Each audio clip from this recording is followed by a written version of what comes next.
Hello, everyone. Welcome to my follow-up for Born Sandy Devotional by the Triffids. This was not a pull album, a live album reaction I did.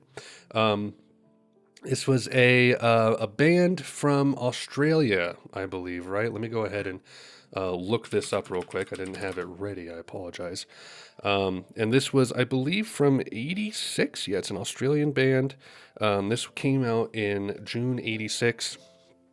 Kind of classified in sort of that big music, new wave-ish, jangle pop, post-punk stuff that was happening in the '80s.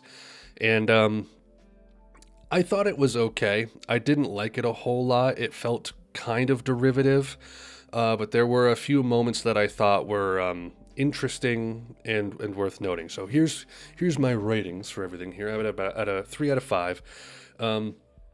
Seabirds is an all-right start to the album. It signals what kind of flavor of '80s post-punky new wave you're getting here. Estuary Bed, probably my favorite on here. Nice summery track, catchy jangle pop.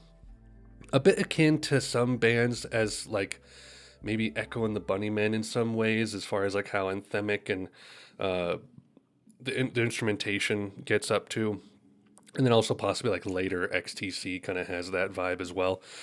Chicken Killer, what even is this track? I don't know. It's a bit too silly for me.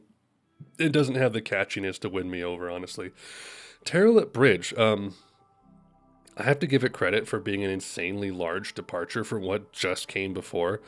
But it just kind of comes across like a bad song that would be played in the Twin Peaks Roadhouse. I don't know.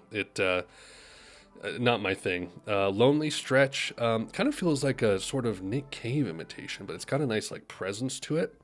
Wide Open Road is the lead single, I believe.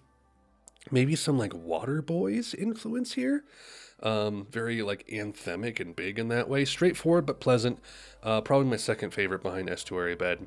Life of Crime, I think, is better than Terrell Bridge. It's another more moody track while still having some of that Nick Cave flavor on it. It's all right. Personal Things is just a bit bland. I think it's not very melodic, not super interesting. Stolen Property has a nice vibe here as well, similar to Open Road. It might be a tad longer than it needs to be, but I like what's here. And then Tender is the Night is okay. An odd choice to end the album with, and it feels like kind of a weak, like Magnetic Fields track in some ways with the female vocals. So favorites are Estuary Bed and Wide Open Road, with shout-outs to Lonely Stretch and Stolen Property. As an album, don't like it very much, but it's cool to hear like an Australian band's take on these genres, and there's some interesting moments on this album for sure. I would recommend checking out Estuary Bed and Wide Open Road, because I think those are pretty okay tracks. Not bad. That's my follow-up for Born Sandy Devotional. Thank you all so much for watching. Until next time, Godspeed.